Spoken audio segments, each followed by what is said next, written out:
En este momento, un video que nos envía un ponente directamente desde España.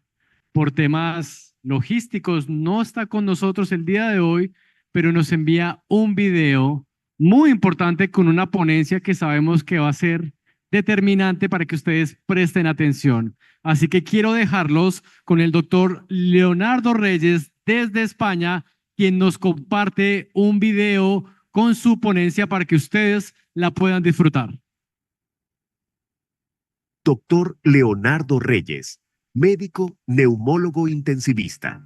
Cisteína consolidada versus NAC fibrosis pulmonar. Muy buenos días. Cuando vean esta conferencia, estaré en Barcelona, en España. No he podido viajar al Congreso Mundial por problemas de salud, pero desde mi corazón los estoy acompañando a todos. Hoy voy a dictar una conferencia que creo que es muy interesante sobre la fibrosis pulmonar idiopática y su relación en tratamiento con inductores de glutatión, específicamente la N-acetilcisteína, y hablaremos algo de nuestro inductor, la L-cisteína protegida. Yo soy neumólogo, ya tengo 34 años de experiencia, soy nacido en Colombia y trabajo en España. Me formé en Madrid, tuve la oportunidad de trabajar y estudiar en el Hospital Universitario Vall d'Hebron de Barcelona, en donde pude hacer 2 másters y el doctorado en medicina interna, basado en publicaciones. Y en ellos, pues la presentación de mi tesis doctoral se basó sobre la enfermedad pulmonar intersticial difusa en el Hospital Universitario durante los años 1995 a 2004. El Hospital Vall d'Hebron se compone de 5 hospitales, la Facultad de Medicina y Facultad de Enfermería, y es uno de los 3 también mejores hospitales de España durante los últimos 20 años. Esta tesis doctoral se basa sobre algo que denominamos enfermedad pulmonar intersticial difusa, y es un grupo de enfermedades que afectan a los pacientes, a sus pulmones, y que comprenden más de 150 entidades clínicas diferentes que afectan de manera difusa al pulmón. Como la mayoría de enfermedades hoy en día, nosotros nos basamos sobre las directrices de las guías clínicas internacionales, especialmente de la Asociación Americana del Tórax y de la Sociedad Europea de Enfermedades Respiratorias. Con esto intentamos seguir sus guías de diagnóstico y tratamiento, siendo de importancia radical el tener en este tipo de enfermedades una persona con experiencia, un neumólogo con experiencia, para que pueda hacer un diagnóstico rápido y un tratamiento precoz. La publicación que se hizo de la tesis doctoral es sobre una serie de 500 pacientes. Es hasta hoy en día la serie más grande publicada de pacientes con enfermedad intersticial en España, en donde pues se presentaban todas las diferentes entidades que eran las más frecuentes en los pacientes y cómo hacíamos los diagnósticos para poder llegar a ellas. Y en esta conferencia nos vamos a centrar en un grupo específico que son las neumonías intersticiales idiopáticas y específicamente la fibrosis pulmonar intersticial, que corresponde ya a nivel anatomopatológico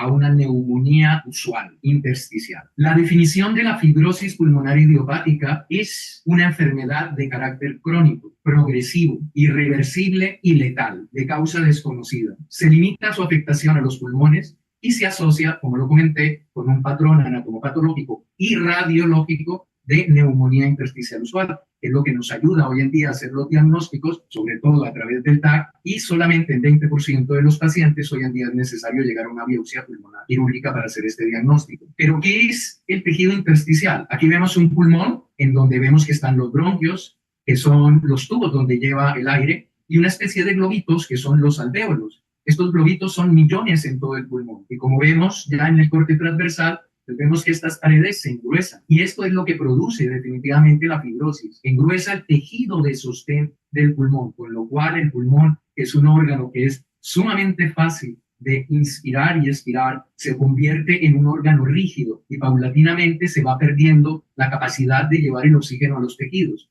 Cuando vemos aquí las biopsias del pulmón, vemos que de los espacios pulmonares, que son los alvéolos y que tienen una pared muy delgada, pasamos a paredes gruesas, por lo cual no solamente es difícil poder inspirar o expirar, sino también llevar ese oxígeno a los tejidos, porque aquí están los vasos pulmonares en donde la sangre entra en contacto con el oxígeno. Y así es como nuestro aire, el que respiramos, cada una de nuestras respiraciones, pues llevamos el oxígeno a los tejidos y podemos expulsar cuando expiramos el anhídrido carbónico. Recordar que la fibrosis pulmonar idiopática es una enfermedad crónica, pero es progresiva y sobre todo quiero que se queden con esto. Es letal, de causa desconocida y en el mejor de los casos tiene una supervivencia que puede llevar a una media de unos 5 años, pero en algunos de ellos tiene una velocidad de actuación increíblemente rápida y si no ponemos remedio y si no damos un tratamiento efectivo, el paciente se nos puede morir en semanas, lo cual es peor que muchísimos tipos de cáncer actualmente.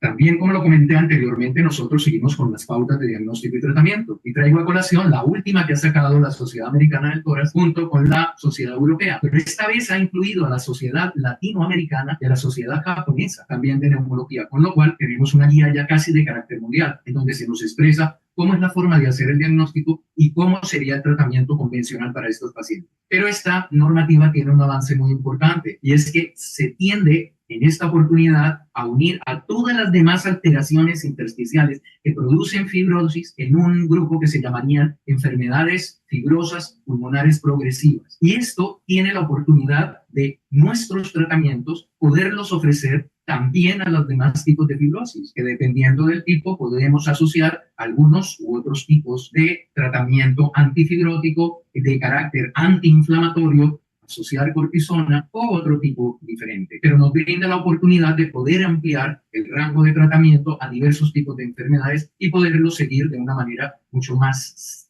estrecha. Aquí vemos que casi todos los demás tipos de afectación pulmonar fibrótica pueden estar incluidos dentro del grupo de este tipo de enfermedad difusa rápidamente progresiva. ¿Cómo afecta la fibrosis pulmonar idiopática? Pues realmente lo que se ve normalmente tienen predominio los hombres y tienen predominio los mayores de 65 años, aunque también vemos jóvenes y hay algunos casos especiales de carácter genético que se ve también en los niños. No es muy grande la cantidad de pacientes afectados, pueden estar entre 16 y 60 dependiendo de las ciudades o de las zonas por 100.000 habitantes, pero si ustedes ven la sobrevida o supervivencia, ven que en los pacientes mayores es muchísimo más corta que en los pacientes más jóvenes. Pero de todas maneras es importantísimo hacer un diagnóstico y un tratamiento precoz y definitivo. Aquí están los últimos índices aparecidos en la revista y desafortunadamente no tenemos un reporte reciente de incidencia y prevalencia en América del Sur, pero vemos que en el resto pues están, lo comenté, que van entre más o menos 10 hasta casi 60 pacientes por 100.000 habitantes. ¿Cuáles son los factores de riesgo? Principalmente el tabaco.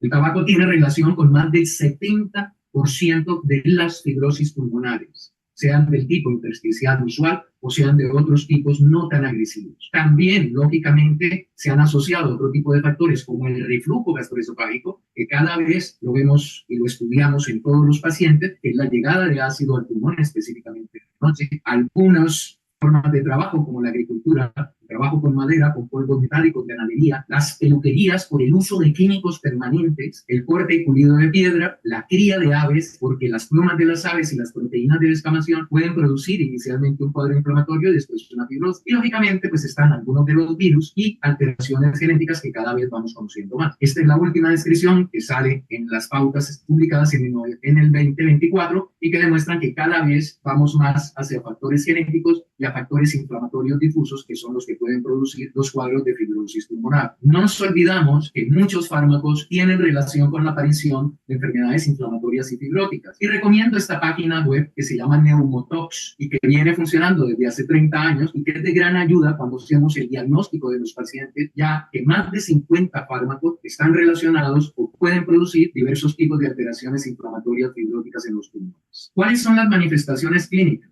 Realmente pueden pasar años antes de que se haga el diagnóstico, porque realmente lo que los pacientes notan en la mayoría de los casos es que tienen una dificultad respiratoria progresiva, es decir, van sintiendo ahogo que paulatinamente con el paso del tiempo se va haciendo mayor y van notando que las labores que hacían normalmente o el ejercicio que hacían anteriormente ya no lo pueden hacer porque les falta el aire, además de un poquito de tos seca, con lo cual son síntomas inespecíficos. Luego, pues cuando hacemos el estudio y el examen físico, encontramos a la auscultación unos ruidos que llamamos crepitantes, inspiratorios, y que son de tipo velcro, que son pues estos plásticos que se pegan y se despegan y que hacen un ruido específico. Pues así suena la fibrosis cuando nosotros auscultamos. Y luego también vemos que pacientes ya, los que están avanzados, pueden tener cianosis, que es un color azulado en los labios, en las uñas, y en algunos pacientes pues vemos que los dedos se les forman como palillos de tambor, lo cual refleja que hay una falta de oxígeno crónica en el organismo. Lógicamente, cuando llega el paciente, hacemos una cantidad de análisis de laboratorio para descartar enfermedades, sobre todo de otro tipo de caracteres inflamatorios como el colágeno, y comenzamos a hacer los estudios radiológicos, inicialmente con la radiografía de tórax, la cual nos ayuda en casos avanzados. Pero lo que queremos ahora es hacer un diagnóstico precoz, y esto lo podemos conseguir haciendo los TACs de alta resolución y ver dentro de los TACs cómo está ese tejido intersticial y esos lobulillos secundarios que son la parte que corresponde a los alvéolos y los bronquios más distales. Con esto vemos que hay una colección de pequeñas opacidades lineales y en red, y por eso se llama reticular o intersticial, en forma de red. Aquí vemos los diversos cortes de los TACs de tórax de alta definición, en donde podemos comenzar con muy pequeñas alteraciones fibróticas periféricas y con el paso del tiempo, pues los pulmones se van deteriorando, se van fibrosando y van apareciendo unos espacios quísticos que con el paso del tiempo, pues van conformando que el pulmón se endurezca, se fibrose, se acorte su tamaño y empiezan a aparecer lo que llamamos quistes en panal de abeja. Es decir, los pulmones se convierten en una inmensa cantidad de agujeritos que no tienen función, que no participan en el intercambio del oxígeno y por eso al paciente se le hace cada vez más difícil respirar y llevar oxígeno a los tejidos. Igualmente, el TAC nos sirve para descartar o confirmar otro tipo de afectaciones de carácter inflamatorio que tienen apariciones o formas específicas y que los radiólogos ya experimentados nos ayudan para el diagnóstico definido de los pacientes. También, lógicamente, los llevamos a hacer pruebas de función pulmonar. La más simple, que es la espirometría, es una prueba de soplar, pues nos sirve no solamente para hacer el diagnóstico inicial de ver una alteración restrictiva, es decir, que no puede inspirar o expirar porque tiene algo como una coraza que hace imposible que tome gran cantidad de aire, y que nos sirve también para ver la evolución del paciente con el paso del tiempo y la respuesta de sus pulmones al tratamiento. Y unas pruebas un poco más avanzadas como la capacidad de difusión, que es la capacidad de llevar el oxígeno a los tejidos, y que esta prueba, cuando está muy afectada, pues nos hace que algunos pacientes tengamos que presentarlos ya en los grupos de trasplante de pulmón, porque esta enfermedad en muchos pacientes no da tiempo a hacer un tratamiento definido, y tenemos que estar muy preparados para que los pacientes puedan entrar en estas listas de trasplante, en los cuales también este tipo de enfermedad tiene prelación, porque no solamente tienen más corta posibilidad de supervivencia, sino que cada vez con una afectación aguda que se pueda presentar por infección o simplemente por inflamación, el paciente va perdiendo la capacidad de sus pulmones. Y por último, cuando ya las radiografías, los estudios de función pulmonar y de fibrobroncoscopia, en muchos pacientes entramos ya con el paciente sedado y tomamos lavados de los pulmones para hacer unas mediciones específicas, descartar infecciones por bacterias, hongos, tuberculosis, virus, y luego sí, si vemos que esto no es suficiente, el grupo multidisciplinario, que son comités que hacemos en los hospitales para hacer el diagnóstico de los pacientes, es el paciente que vemos que puede ir, hacemos o pedimos a nuestros cirujanos que hagan una biopsia de pulmón a través de toracoscopia. En espacio inicial comenté que algunas de las causas que nosotros estamos viendo con mayor frecuencia que producen, además del tabaco, es el reflujo gastroesofágico, y que es muy importante poderlo no solo diagnosticar, sino parar. Muchos pacientes no solamente tienen reflujo, sino tienen algo que se llama hernia de hiato. Y la hernia de hiato no es más que una bolsita que se hace al final del esófago, antes del estómago, en donde se acumula ácido. Y ese ácido, cuando nos acostamos, sobre todo planos en la noche, o hemos recién cenado y nos acostamos, pues se va no solamente a la faringe, a las cuerdas bucales, sino a los pulmones. Y esa irritación progresiva no solo causa faringitis, sino también causa tos crónica. Por eso es importante hacer el diagnóstico. El diagnóstico se hace también con endoscopia digestiva o por otros medios, como ver los pHs que tiene dentro del esófago y el estómago durante 24 horas. ¿Quiénes lo hacen? Pues los médicos especialistas en digestivo o en gastroenterología. Y ellos nos ayudan a poder diagnosticar y curar a los pacientes. Por ejemplo, antes de entrar a un grupo de trasplante, paciente con hernia de hiato se tiende a operar para que no tenga problemas una vez que esté trasplantado, porque si seguimos con el reflujo, los pulmones trasplantados pueden también tener problemas. La presentación clínica ya la comenté, es esa dificultad respiratoria, un poco de tos seca, igualmente pueden tener pérdida de peso, a veces febrícula, sensación de fiebre, dolores en las articulaciones y también una gran fatiga, una sensación de falta de fuerzas que no es más que la respuesta del organismo a la baja cantidad de oxígeno persistente. Aquí vemos un poco lo que es la evolución, desde lo que comentaba de los inicios de la fibrosis pulmonar, que son estos pequeños infiltrados periféricos, hasta aparición de de estos agujeros en todo el pulmón pueden pasar entre 1 y 2 años, pero hay algunos pacientes que tienen enfermedad rápidamente progresiva y otros pacientes que hacen lo que denominamos exacerbaciones agudas. Y estos pacientes pueden pasar de un término que sea prolongado a un curso rápidamente progresivo. De ahí que tenemos que estar preparados para dar un tratamiento con todas las armas que tengamos para poder detener la progresión. Muchos de los pacientes, una vez establecida la fibrosis, también pueden tener otros problemas asociados, como son apneas del sueño, como son insuficiencia cardíaca, y también estos pacientes con fibrosis tienen 20 veces más posibilidades de desarrollar cáncer pulmonar. Por lo tanto, estos pacientes van a estar en diagnóstico, seguimiento y controles durante el resto de su vida por neumología. Todas estas son las pautas desde la historia, desde que llega el paciente hasta el final, en donde ya hemos logrado tener un diagnóstico, es decir, tener nombres y apellidos para poder iniciar un tratamiento definido. ¿Y cómo hacemos los tratamientos? ¿Cuáles son los objetivos? Pues inicialmente detener el proceso,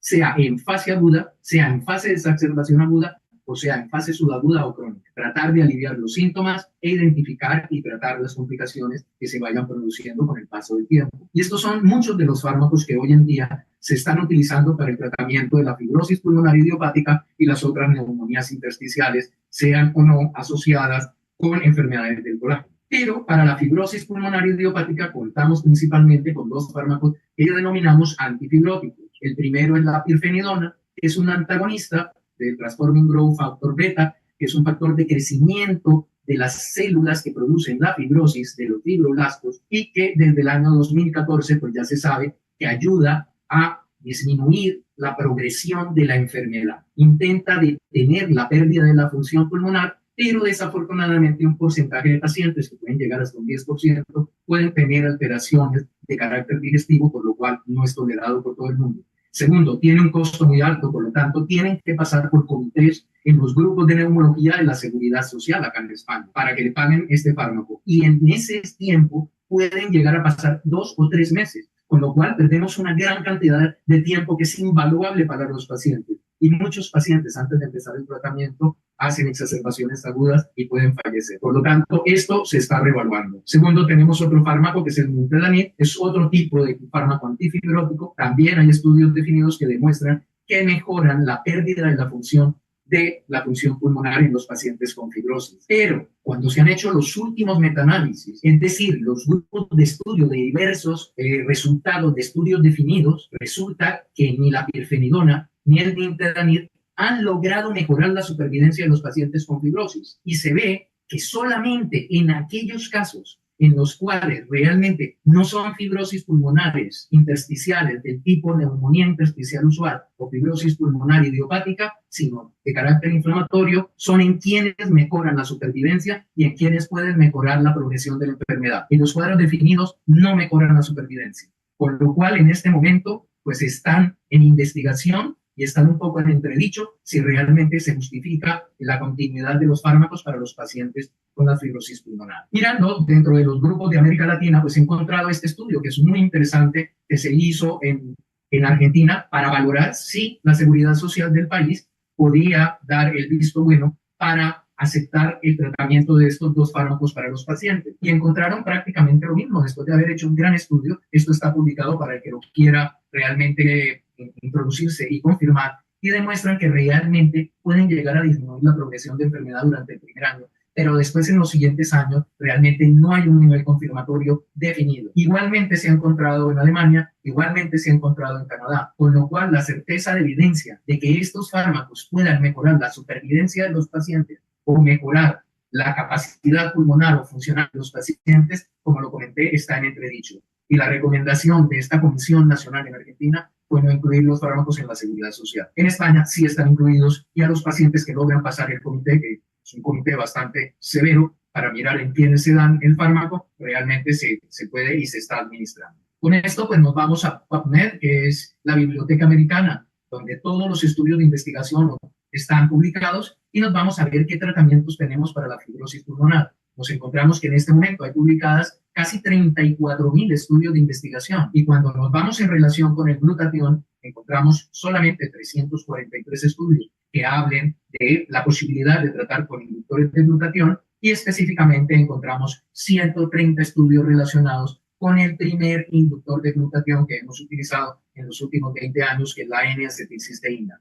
No hay estudios publicados de nuestra L-cisteína protegida en pacientes con fibrosis pulmonar idiopática u otro tipo de fibrosis pulmonares. Por lo cual, al final, una de mis recomendaciones es poner a estos pacientes en estudios de investigación, porque nuestra L-acetilcisteína puede ayudar y puede ayudar muchísimo a aumentar la supervivencia de los pacientes.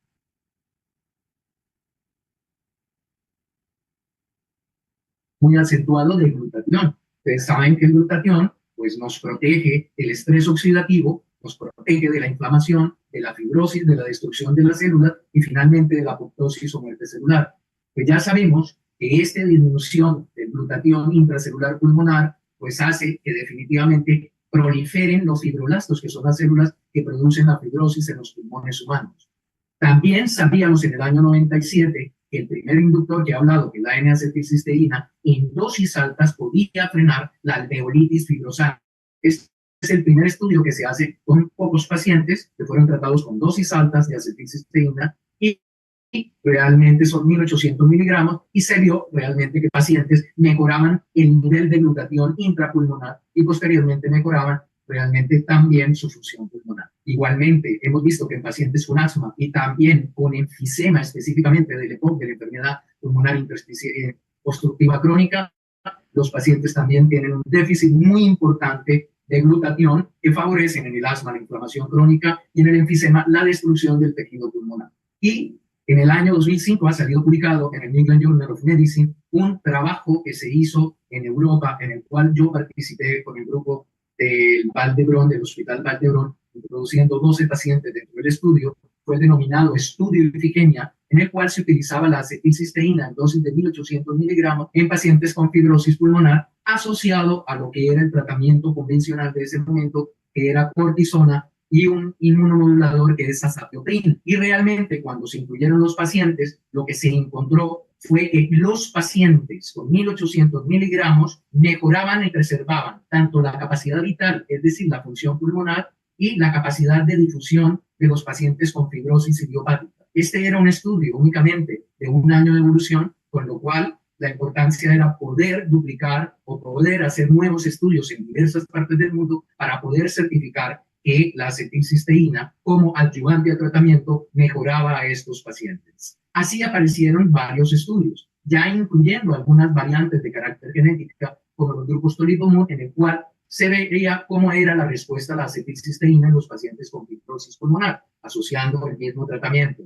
Y se encontró que en algunos pacientes la N-acetilcisteína era una terapia eficaz, mejorando y deteniendo la progresión de la fibrosis, pero había un grupo en el cual no se encontraban estas mejorías, con lo cual no fue aceptado como guía de tratamiento y se dejó en observación y permanece hasta este momento en observación dentro de los grupos de tratamiento tanto americano, europeo, británico y de América Latina. Pero hay estudios que están en marcha. Se ha hecho un estudio combinado de acetilcisteína con un antifibrótico como es la pirfenidona y decían en este estudio que no se habían encontrado mejorías al asociar la acetilcisteína, pero un reanálisis del estudio demostró que el estudio no estaba diseñado para ver la potencia de la acetilcisteína relacionada con los pacientes y sobre todo en los que tenían el grupo genético del TOLIP, con lo cual nuevos estudios están en marcha en este momento y esperamos que los resultados se puedan tener a finales de este año o para el año siguiente.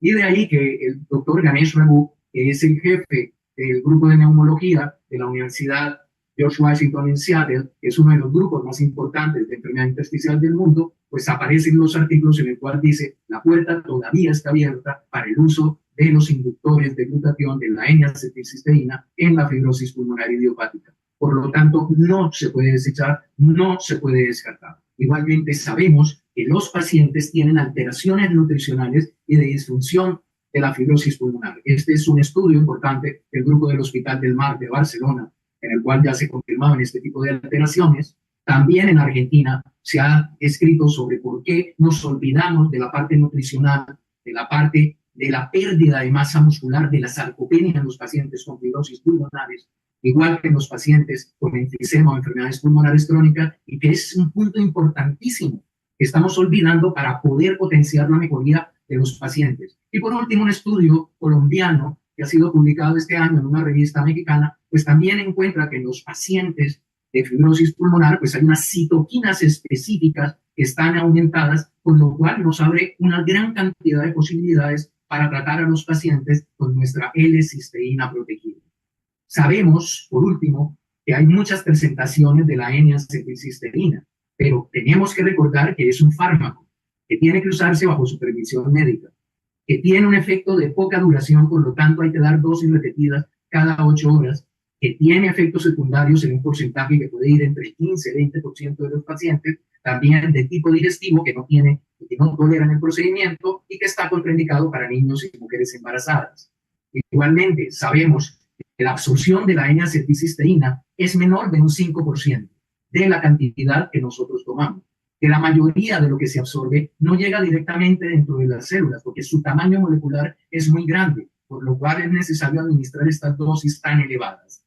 Y sabemos igualmente que nuestra L-cisteína protegida es al menos 6 veces más potente que la NAC. Además, la gran mayoría del aminoácido de la cisteína entra dentro de las células y potencia el efecto de protección contra el estrés oxidativo, bloqueando la inflamación, la fibrosis y la muerte celular.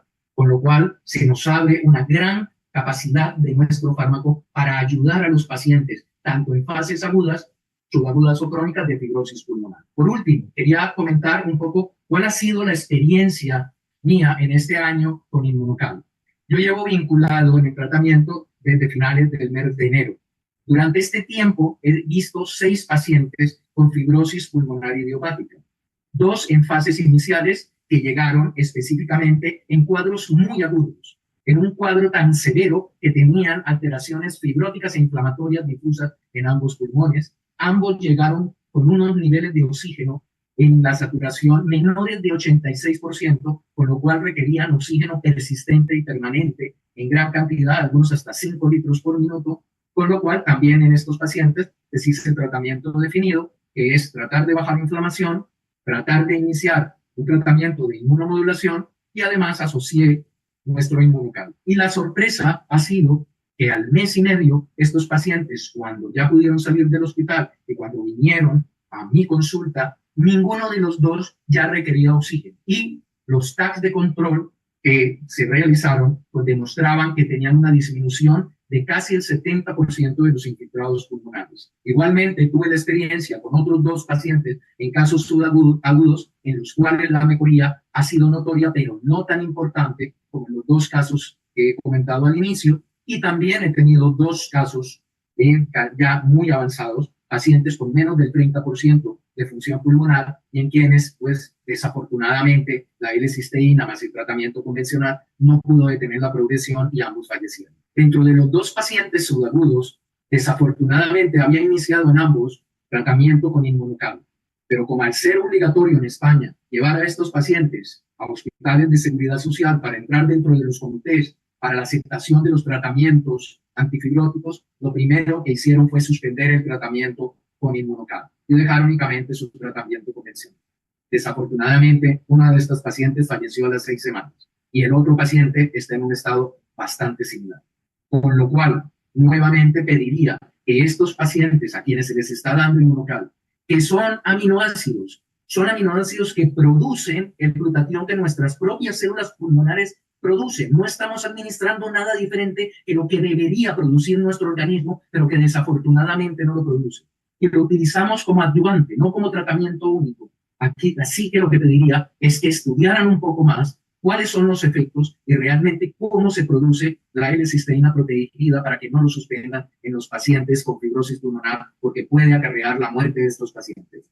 Segundo, es muy importante lograr estandarizar los procedimientos cuando administramos el Inmunocal. Hay que tener una adecuación de niveles y de dosis de Inmunocal y de medir de alguna manera, tanto a nivel pulmonar como a nivel general, los niveles de glutatión para podernos orientar de mejor manera cómo hacemos el tratamiento con este tipo de pacientes. Por lo tanto, nosotros ofrecemos el poder hacer estudios de investigación en pacientes con fibrosis pulmonares en fases iniciales, tanto en fibrosis pulmonar idiopática como en neumopatías fibrosantes. Y lógicamente, con los años de experiencia que tengo, que ya son 25 años de experiencia en enfermedades pulmonares intersticiales y 34 en neumología, estaría dispuesto a ayudar a cualquiera de los grupos en Colombia que quisieran participar dentro de estos estudios para poder hacer un gran estudio, para poder confirmar que la L-acetilcisteína, nuestra L-cisteína protegida, realmente ayuda a los pacientes a sobrevivir y a tener una mejor calidad de vida. Acordarse que hay que hacer diagnósticos precoces y fiables para iniciar un tratamiento completo y precoz. El retraso del diagnóstico o del diagnóstico puede costar la vida del paciente en pocas semanas. Espero que haya sido interesante, que les deje por lo menos ese gusanillo de pensar que podemos hacer muchas más cosas con los pacientes de fibrosis pulmonar. Les envío un gran abrazo desde Barcelona. Y el tratamiento, lógicamente, sería con nuestro Inmunocal platino y azul de forma precoz y mantenerlo todo el tiempo que sea posible asociado al tratamiento convencional antifibrosis. Muchísimas gracias.